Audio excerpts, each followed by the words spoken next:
Expression libre. Expression libre. Bonjour chers auditeurs, nous sommes le mercredi 11 janvier 2023 et nous accueillons Yves-Alain Guigax pour parler d'une plainte pénale contre la SSR. Bonjour Yves-Alain. Bonjour. Donc vous avez produit un document qui est assez impressionnant, qui fait 64 pages au total, qu'on va mettre en ligne aussi sur le site internet de Radio Libre, sur la page du podcast pour que les gens puissent le découvrir. Et donc, en date du 5 janvier de cette année, vous avez envoyé une plainte pénale qui vise la SSR au ministère public de la Confédération. Alors, ce n'est pas le premier élément de votre action pour essayer de faire en sorte que la SSR traite les sujets de manière équilibrée. Peut-être que vous pouvez nous expliquer d'abord quelle a été votre première démarche auprès de la SSR pour obtenir un semblant d'équilibre ou de justice. Oui, bien sûr. Donc, comme je vous l'ai expliqué ce matin, donc on a démarré avec le problème de la redevance TV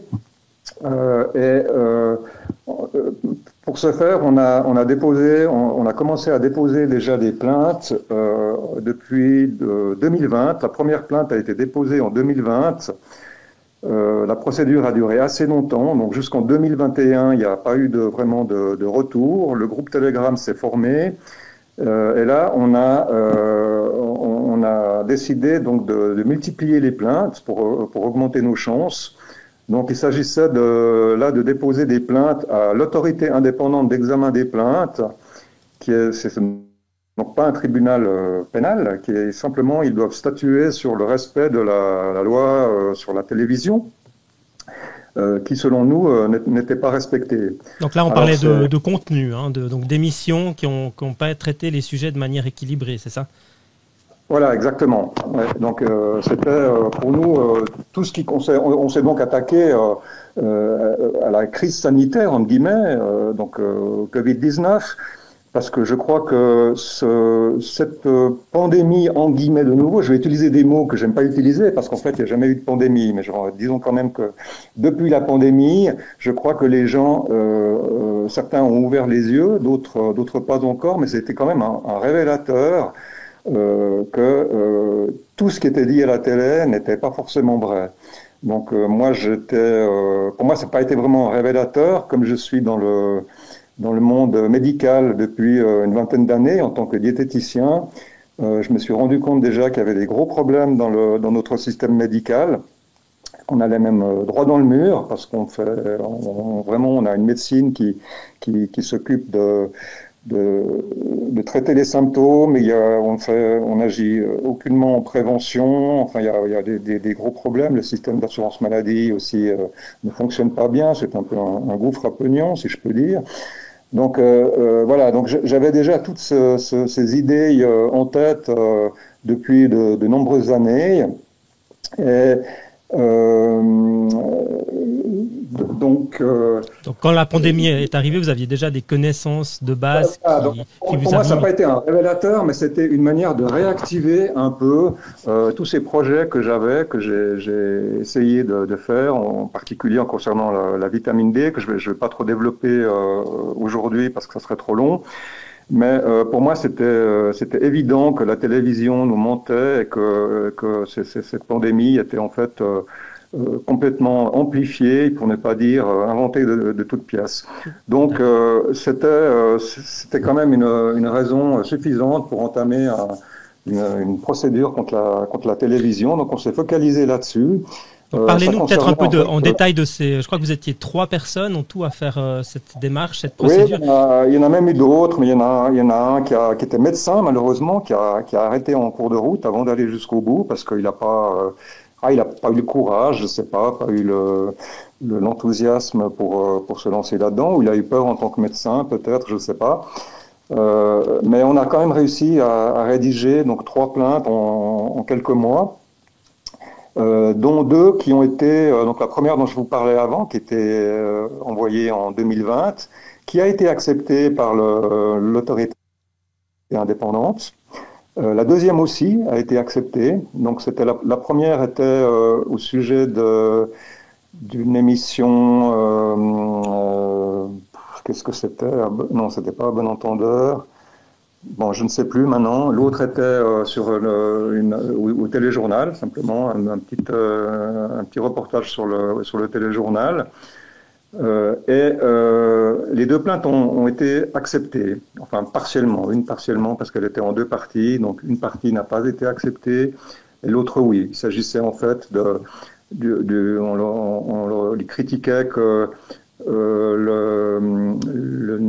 on confondait en fait les cas positifs avec les malades. On disait il y a une énorme augmentation des cas positifs, mais en fait ces gens n'étant pas contagieux ni malades, c'était une manière en fait de dramatiser et d'alarmer la population inutilement. Et cet argument n'a pas été retenu, n'a pas été accepté par l'autorité. Par contre, il y avait aussi un autre reportage sur la politique de la Suède au début de la crise, qui a pris très peu de mesures. Il n'y a pas eu de confinement, il n'y a pas eu d'obligation de masque. Enfin, c'était une des politiques les plus moins liberticides dans le monde finalement. Et puis ils s'en sont très bien sortis, mais ils ont laissé entendre que voilà, ils ont pris beaucoup de risques et puis le coût a été élevé finalement, ce qui n'est pas vrai du tout. Enfin bref, ça a été accepté quand même. Ils ont reconnu que ils n'avaient pas dit exactement ce qu'il fallait dire, enfin tout ce qu'il fallait dire. Ouais. Le reportage était un peu biaisé pour différentes raisons. Bref, donc, et ma plainte par contre, elle était beaucoup plus longue. On avait eu 3 plaintes finalement assez différentes, un ton assez différent. Et la mienne, en fait, je l'ai déjà formatée dès le départ pour aller au pénal parce que je me doutais bien que on n'obtiendrait pas gain de cause ou que si on obtenait gain de cause, ça provoquerait pas beaucoup de changements à la télévision. Et puis, ma vision s'est avérée juste, puisque, en fait, depuis le mois d'août de l'année passée, donc août 2022, la télévision était censée prendre des mesures pour que ce problème ne se reproduise plus. Alors, les mesures qu'ils ont soi-disant prises, c'est organiser des formations continues pour les journalistes afin de les sensibiliser aux problèmes de l'éthique, de l'objectivité, etc., etc. Donc ces formations ont-elles eu lieu? Vous avez eu des confirmations de la tenue de ces... Oui, j'ai reçu aussi, donc, concernant ma plainte, la raison pour laquelle elle n'a pas été reçue. Écoutez, franchement, il n'y a pas d'argument solide, c'est des espèces de rhétorique un peu basée sur du juridique, un langage un peu juridique qui pour moi n'a pas beaucoup de valeur, mais disons pour simplifier, c'était plus difficile d'accuser la télévision dans mon cas parce que moi je me suis attaqué en fait à l'émission Infrarouge, qui est une émission de débat. Donc ce qu'il voulait dire, c'est que lors de débats, il y a des invités donc qui sont libres de dire ce qu'ils veulent dire, et puis que la télévision n'est pas responsable de ce qu'ils disent, et puis qu'elle peut pas tout contrôler. Alors, pour moi, c'était pas un argument valable parce que en fait, le problème, ce que je leur ai dit d'ailleurs, c'est que dans leur débat, j'ai fait d'ailleurs 2 émissions d'Infrarouge, parce que la première, je l'ai pas fait dans les délais. Donc j'ai dû reprendre une 2e émission d'Infrarouge, mais de toute façon, toutes les émissions sont basées sur le même principe, sur la même propagande. Donc c'était pas un problème, ça m'a simplement doublé le travail. Mais pour moi, le problème venait, je l'ai exprimé, déjà pour commencer du choix des invités. Il n'y a jamais de débat équilibré avec là c'était par exemple pour le pass sanitaire. Donc vous avez éventuellement 2 personnes qui sont pour le pass, et puis en face, vous en avez 4 qui sont contre. Et puis, les gens, on a l'impression, je sais pas, on a l'impression qu'ils n'osent pas vraiment parler, pas vraiment dire ce qu'ils se pensent. Enfin, il y a un choix des invités qui clairement fait que c'est convenu d'avance, disons. Il n'y a pas vraiment de débat, quoi. Donc c'est ça que je leur reprochais, c'est de faire croire qu'ils organisent des débats, mais en fait, les dés sont pipés d'avance. Et surtout, le parti pris du journaliste aussi, Alexis Favre, qui est vraiment, moi, qui me surprend à chaque fois, c'est qu'on n'a vraiment pas l'impression qu'il est impartial, quoi. Il prend clairement parti pour finalement la ligne du gouvernement. Hein. Donc, on est, comme je le répète, je l'ai déjà dit, je le répète, vraiment dans la propagande gouvernementale, ce qu'ils nient. Ils sont vraiment dans le déni. La télévision se prétend être complètement indépendante, personne ne leur dicte ce qu'ils doivent dire, mais pour moi, ce n'est clairement pas le cas.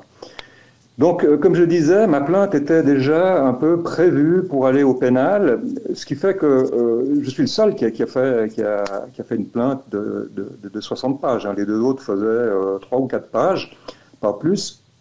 Normalement, ça doit être suffisant.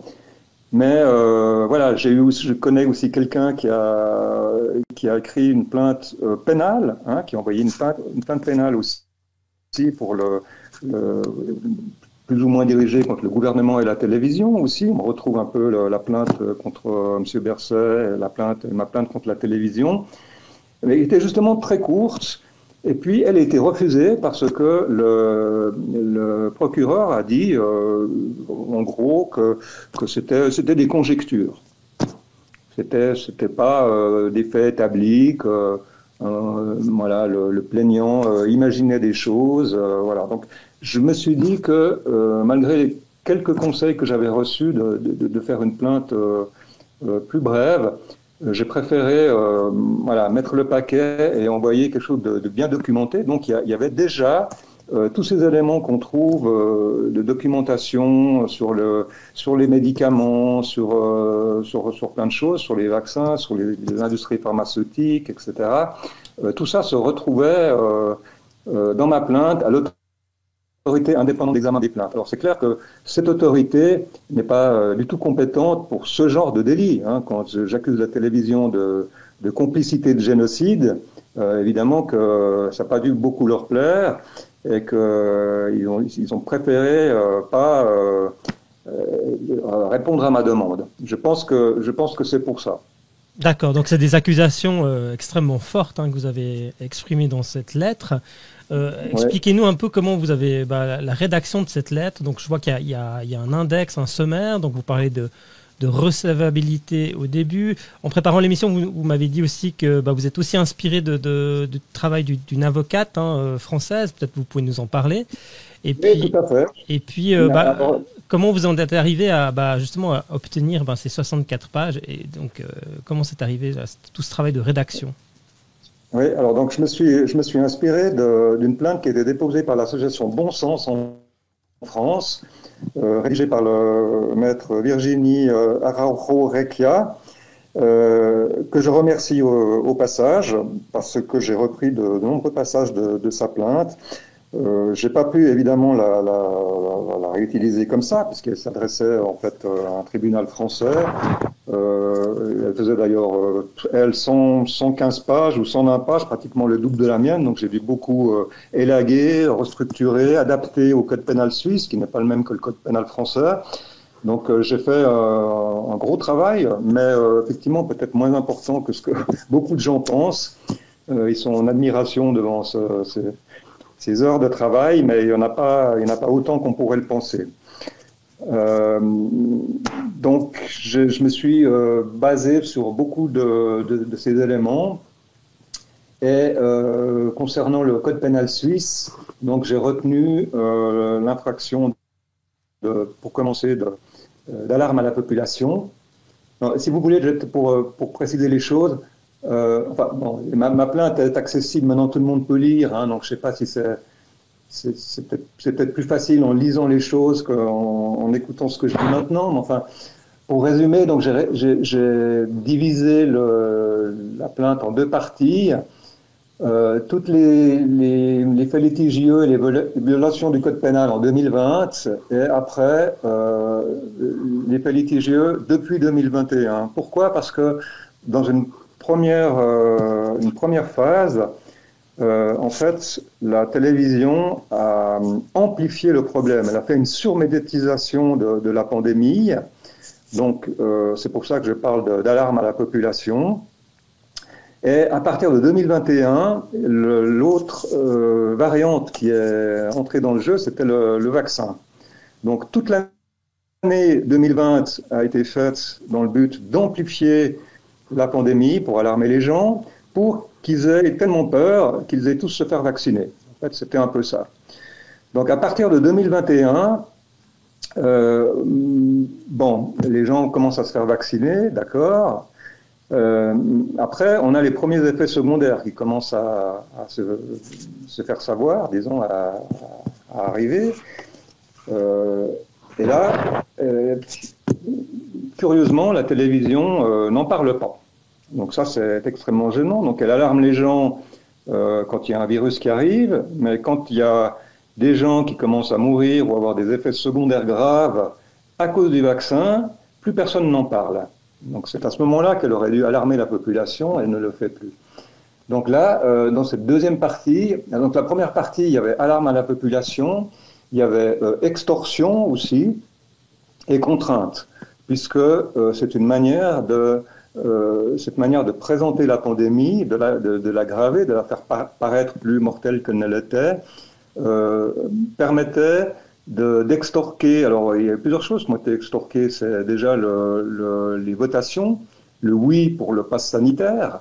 C'est comme ça que les gens ont voté en ayant peur, finalement en pensant se protéger du virus par ce pass sanitaire.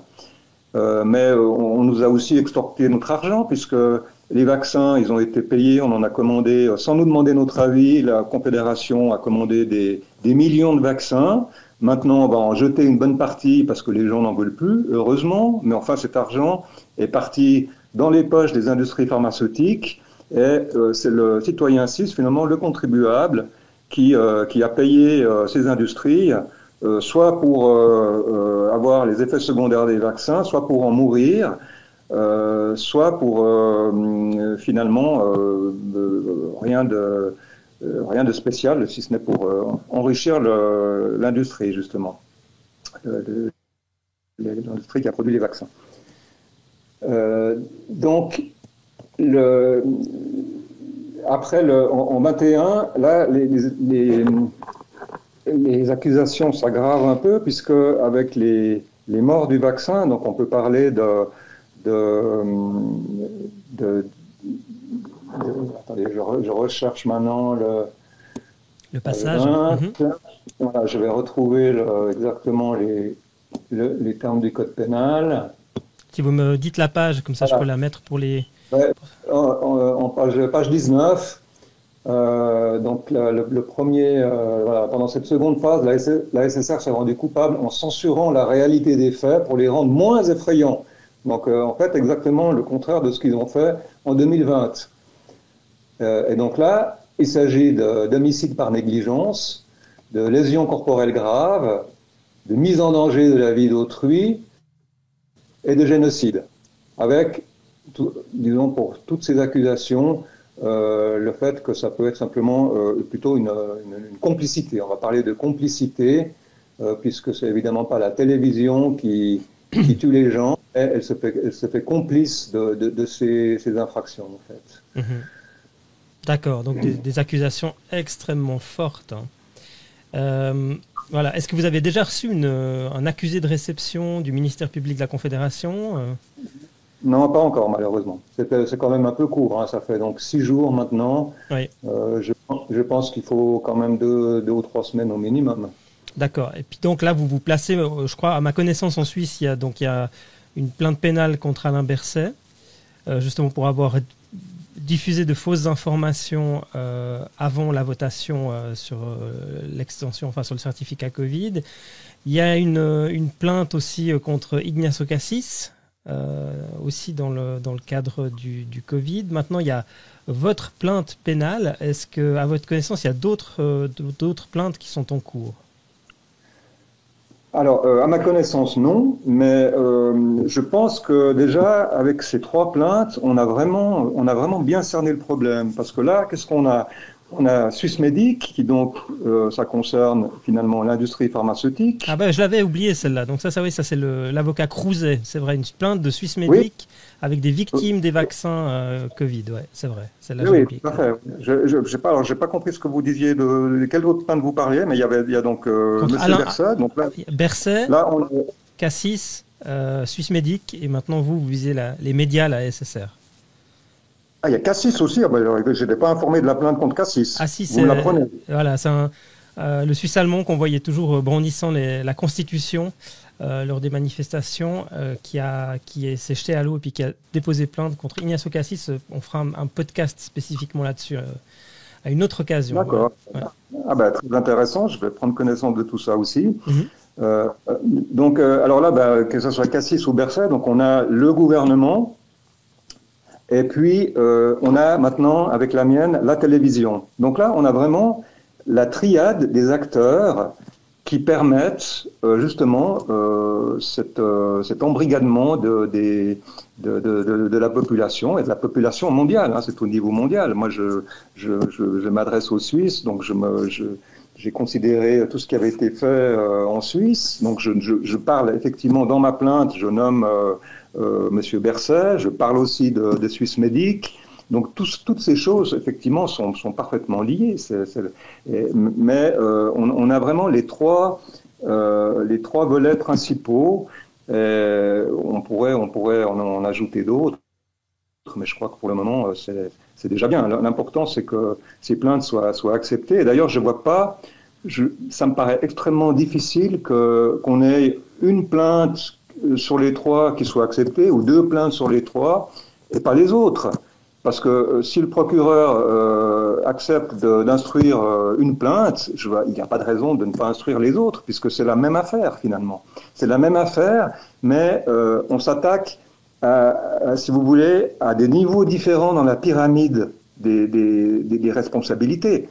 Moi, j'ai préféré m'attaquer en bas de la pyramide. La télévision, finalement, elle est en bas de la pyramide. C'est une entreprise privée, ce sont des gens qui sont, on va dire, qui n'ont pas vraiment de pouvoir, ou c'est un pouvoir, la presse devrait être on appelle le quatrième pouvoir, mais voilà, maintenant, ce serait plutôt dans un sens contraire. Ils ont le pouvoir, mais le pouvoir de répandre la propagande. Alors, quand on parle de quatrième pouvoir, normalement, c'était le pouvoir, c'est un contre-pouvoir du gouvernement.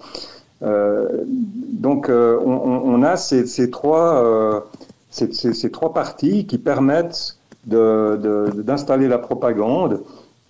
Et le gouvernement est au-dessus de la télévision. Hein, c'est la théorie que je tiens, c'est-à-dire qu'en fait la télévision n'est pas indépendante, mais que c'est le gouvernement qui d'une manière ou d'une autre fait pression sur la direction de la télévision pour qu'elle suive le discours du gouvernement. Et puis, tout en haut de la pyramide, il y a les industries pharmaceutiques. Il faut bien comprendre que c'est eux qui sont les principaux coupables dans cette affaire, je dis pour le Covid. Après, on peut encore aller, évidemment, il y a encore des gens au-dessus des industries pharmaceutiques. C'est les banques, c'est et puis des institutions informelles qui n'ont pas été non plus élues par le peuple, comme le Forum économique mondial. Ce sont ces gens-là qui dirigent en fait, ou qui veulent diriger le monde en ce moment, qui sont en fait tout au sommet de la pyramide.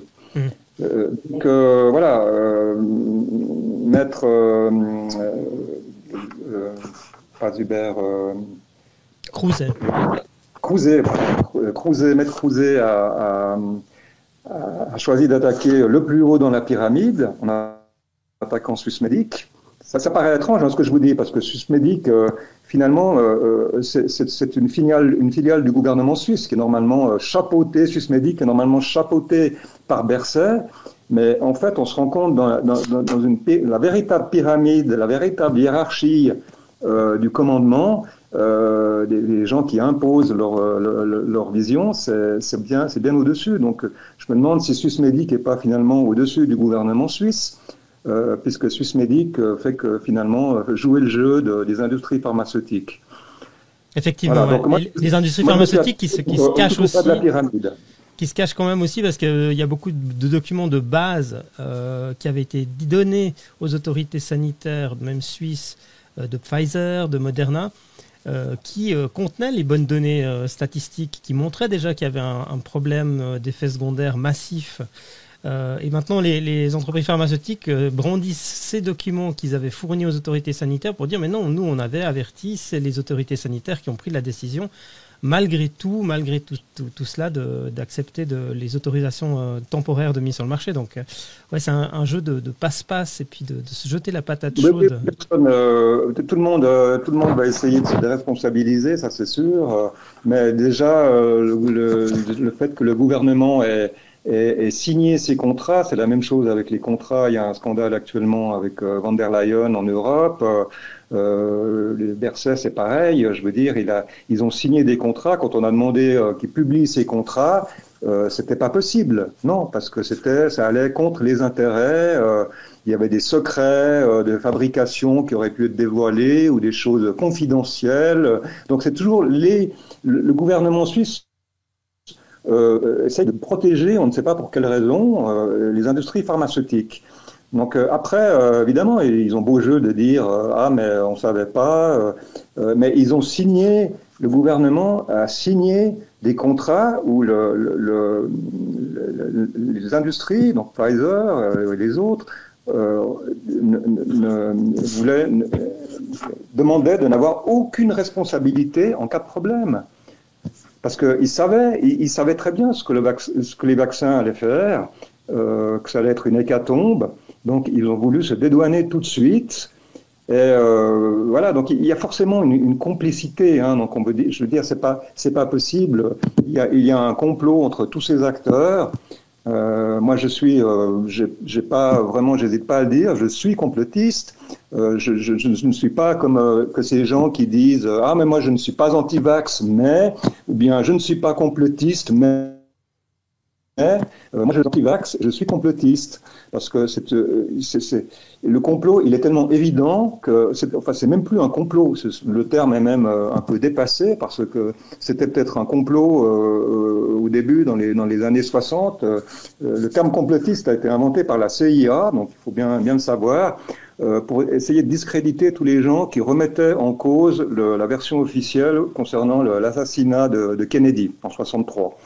Donc, et après, ce terme a perduré, et chaque fois que des gens remettaient en cause le discours officiel, c'était le cas aussi après pour d'autres événements comme l'attentat du 11 septembre. Je me permets de revenir sur l'assassinat de JFK parce que la CIA, enfin plutôt les autorités américaines ont déclassifié, ils auraient dû déclassifier tous les documents, mais la CIA a gardé la main sur quelques dizaines de documents ou une centaine de documents qui contiendraient des informations comme quoi le tueur de Kennedy aurait eu des contacts avec un agent de la CIA quelques mois précédant l'assassinat. Donc il y a encore aussi pas toute la transparence qui a été atteinte même pour cet assassinat-là.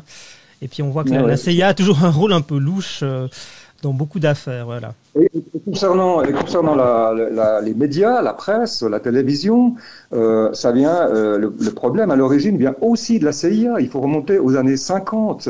Donc dans les années 50, la CIA a monté ce qu'ils ont appelé l'opération Mockingbird. Qui était clairement une volonté d'avoir des tentacules dans le monde entier pour contrôler le discours de la presse dans le monde. Reuters, l'agence de presse, une des plus connues et respectées entre guillemets au monde, enfin suivie au monde, est une création de la CIA pour contrôler le discours, pour que tout le monde dise la même chose. Donc voilà, pour certaines personnes, voilà, on s'est réveillé avec le Covid parce que ça devenait vraiment trop énorme, mais il faut bien se rendre compte que ça dure depuis qu'on est né.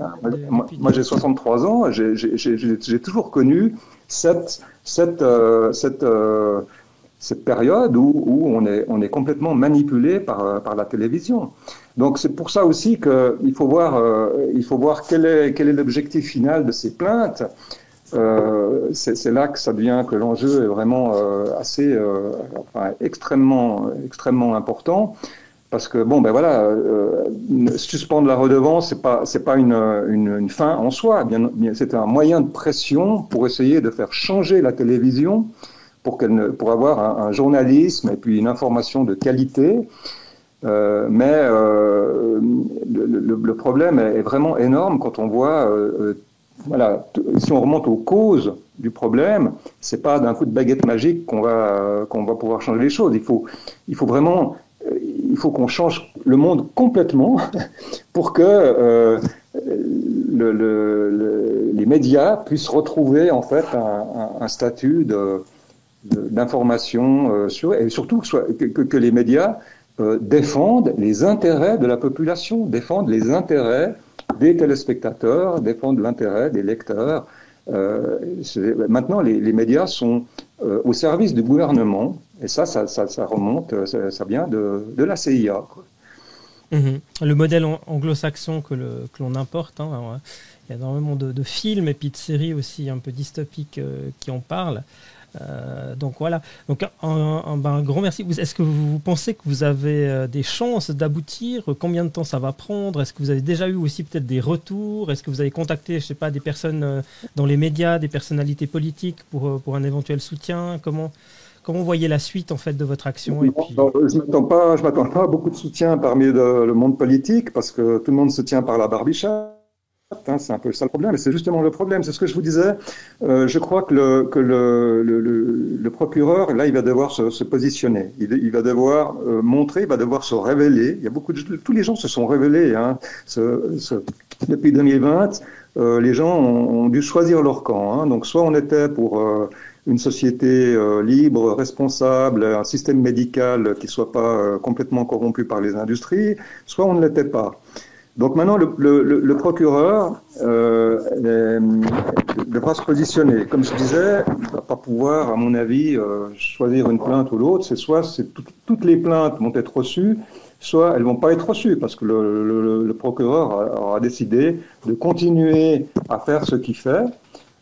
C'est-à-dire, je reviens aussi à ce que j'ai discuté avec vous ce matin sur la privatisation des organes de l'État. Il faut bien comprendre que le tribunal fédéral, donc le ministère public de la Confédération, est une entreprise privée maintenant qui est affiliée, qui est en fait une succursale de l'entreprise Confédération Suisse.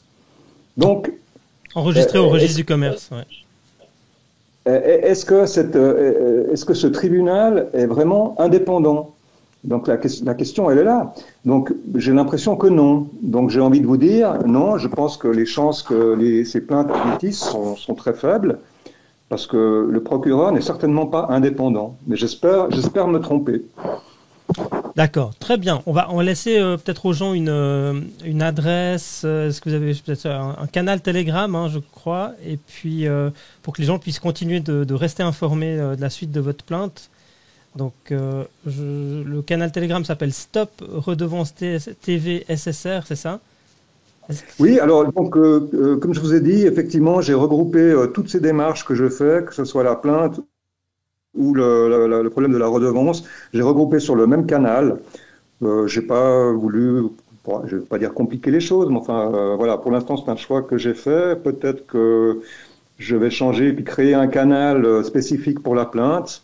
Mais pour l'instant, effectivement, pour avoir le suivi de cette plainte, c'est la même chose que pour accéder aux lettres types à écrire à CERAF, il faut aller sur ce canal. Ce canal-là, donc sur lequel se trouvent les documents, on va aussi mettre le document de la plainte sur la page du podcast de Radio Libre. Ouais. Yves Alain Gigax, je vous remercie. On vous invitera certainement une autre fois pour parler de choses qui sont plus, qui touchent encore plus à votre domaine, la santé. Hein. Je crois que vous parlez aussi beaucoup de vitamine D, c'est un thème qui est très intéressant. Ouais, très volontiers. Et là, il y a aussi beaucoup de choses qui se passent. Je vous souhaite une belle soirée et puis on se retrouve bientôt pour se tenir informé de la suite de votre procédure. En vous souhaitant beaucoup de succès. Merci beaucoup. Merci de m'avoir donné la parole. Au revoir. Au revoir.